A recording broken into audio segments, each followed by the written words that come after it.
Guys,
welcome back to the channel. I kind of want to do a review over the car. I had it for about 3.5 months, gonna be 4 months.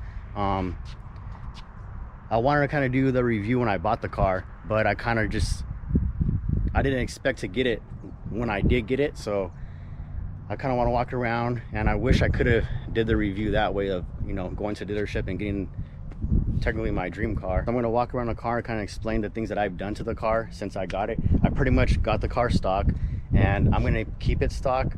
Besides, you know, engine wise, I'm going to keep everything stock just because I don't want to avoid the warranty. So it is a 2016 GT350 in race red.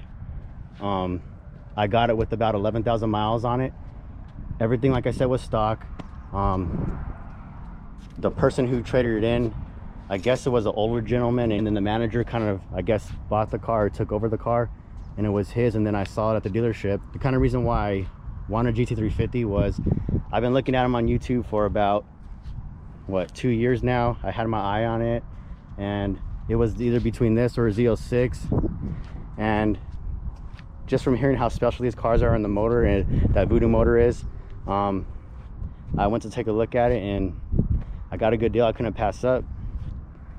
And the car has been amazing ever since. Like, the car is more than what people talk about, how it drives and how it handles. So let's actually start with the inside of the car. So I didn't really do too much to the inside. I did add, there goes my mask, you need one of those nowadays. I pretty much added some carbon here and there. Since I got a 2016, the dash didn't come with the carbon dash, so I kind of want to leave that just how it was, but I added a little carbon here on the steering wheel. This is not a R, it's just a regular GT350, so I added the little line. It just makes it look a little better, you know, on the steering wheel, since this is race red. So as you can see, I added a couple pieces of carbon on the steering wheel, and then in over there, and then of course on the screen, the display area has some carbon right there. Just I don't want to do too much carbon, just something simple to, you know, make the interior look a little nicer, because, you know, a lot of this stuff is plastic, and it's not, I mean, for the price you pay for a car like this, I wish Ford would have made it a little, you know, a little better.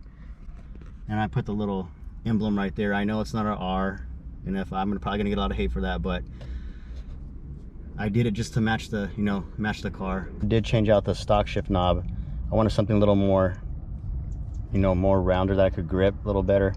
I was disappointed in you know, this one, because it's not as heavy as I thought it was going to be. I feel like the stock one is heavier, so that's kind of, I just feel like if it was a little more heavier, it would be a lot better. But I could always buy another one and spend, you know, some extra money for, I mean, you get what you pay for, you know what I mean? So that's pretty much with the inside. A lot of the little decals that I got were from Zimcraft. You could find them on Instagram. I did add a little bit of carbon right here on the, it's just the steering, it's just a cap, a carbon cap on the gas cap, on the gas door, excuse me. Carbon caps on the side mirrors. I added that in black. Just got these just to help with the quarter panel in the back, so the rocks don't come in, so the rocks don't come and hit the back of it. I mean, I still do have the foam inserts right here, but this is going to give it, you know, a little more protection for the back panel right here. I'm going to have them just do a clear bra up in here just to protect it, because once these tires are done for, I'm going to probably go 315 in the back and then 305 in the front, just to get a little more offset to put it at least at the fender. I didn't realize how much the red will make it pop, but literally they're sticker overlays from Bamaro. You can find him on my Instagram. He makes a lot of overlays for what I seen, you know, GT350, GT350Rs, and a couple other cars. And he also makes these overlays for the cap on the little Ford center cap.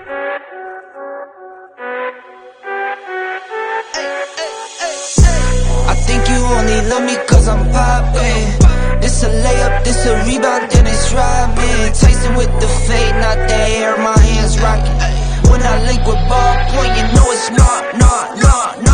I'm not the same. Thinking money made me change, nothing else to blame. Bougie stuck up in my way, singing Gucci gang.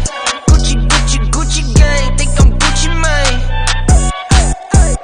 I'm just playing in the cut, I got my Vans on. It has PPF. The front bumper has PPF. I think I'm gonna do the fenders just because, to protect a little more for like when we're going through the canyons and stuff with other cars behind me. I also did put the ZL1 GT500 winglets on each side, as you can see. I think it looks better. Everybody has their own opinion, but I think that it looks better with the regular 350 splitter. If you have the R splitter, I feel like it doesn't look as good as the regular 350, just because the R splitter kind of sticks out a little more. But as you can see, that's pretty much the 350s, the 500 winglet from Zimcraft, another company with the overlays. I did buy the stickers for the front Shelby, makes it pop a little more. And then I also, from Zimcraft, I bought the, instead of just the regular silver symbol, just the symbol, the little plaque cobra right there, I put a little carbon over it and then put the GT350 in red just to make it pop even more. I didn't want to go with all red instead of the carbon because, like I said, it's not an R. I don't want to, you know, be traded as an R because it's not an R. I did add these little rear winglets. Makes it go better with the front 500 winglets. Different kind of stance in the back, I guess. I also got the rear one on here too, with the carbon and the red, which I think that looks good. It looks, I like that carbon with a little red accent. And I did have the regular track pack wing. The previous owner actually put the track pack wing on, which is a smaller wing, but I ended up buying this from a guy who had it for sale. This is the 2019 to 2020 GT350 and the GT500 wing, which it sits a little higher and it looks so much better. So with the license plate, so it reads resuscitate, and the story behind the license plate is pretty much what I do as a living is I resuscitate people. I bring them back to life. And I kind of did it too, because like when you're, you know, this car, you're driving it, you're enjoying it, and if you want to just downshift and just, you know, that adrenaline kicks in and the heart starts beating fast and you just get that rush, that's exactly what the license plate stands for. Resuscitate, brings you back to life. Enough talking about that, let's get to the good stuff. Let's get to under the hood. Right here you have your 5.2 flat plane crank V8. What makes this car so special is what's under the hood. This motor right here is kind of reason why you buy this car. The only 2 upgrades that I did do on this car was the air filter. When the stock one was just cotton, and it was not, it didn't do any good. And I also added, which when you buy these cars, the first thing, one of the first purchases you need to do is you need to purchase this oil catch can. And I decided to go with just the Ford Performance one, because the JLT one, I mean, I want to keep everything originally and look like it's, you know, obviously it's from Ford. I did not get the driver's side because I heard that the driver's side doesn't really consume a lot of oil. Well, every oil change I do, I open it up and take, you know, some look in there and see how much oil did it consume, because as we all know, these motors do love to eat oil like, you know, no other. So, but for having it for about 3.5-4 months, the car has been amazing. Haven't had no issues. I mean, it's absolutely more than what I imagined. A lot of people just think it is a Mustang. It is just a Mustang, but for the ones who know and know what's really under that hood and the sound that this car makes and just how fun it is to drive. Yeah, there might be other cars that are out there faster and you could, you know, do a lot to. You could make this car faster. You could do, you know, so much to this car. The only thing that this car actually lacks is the low end torque. This car off the line is not the quickest. I mean, you could get it to be quick off the line, but obviously with tune and you know whipple it, supercharge it, whatever you want to do, you can do that to get that low end torque. But this car really screams up in high RPMs. I mean, when I first bought this car, when I took it off the lot and like when I started driving through the first week, I was like shifting around 4,000, and I just realized I have another whole, you know, this thing revs to 8250. I have so much more room. The car doesn't really get fun until you're up in those high RPMs over like 4,000, 5,000 RPMs. That's when everything kicks in and it just grips and it just goes. And then taking this car around the canyons and just carving those corners, the thing sticks to the ground. The car is amazing. So let's get in this thing and let's take it for a little rip.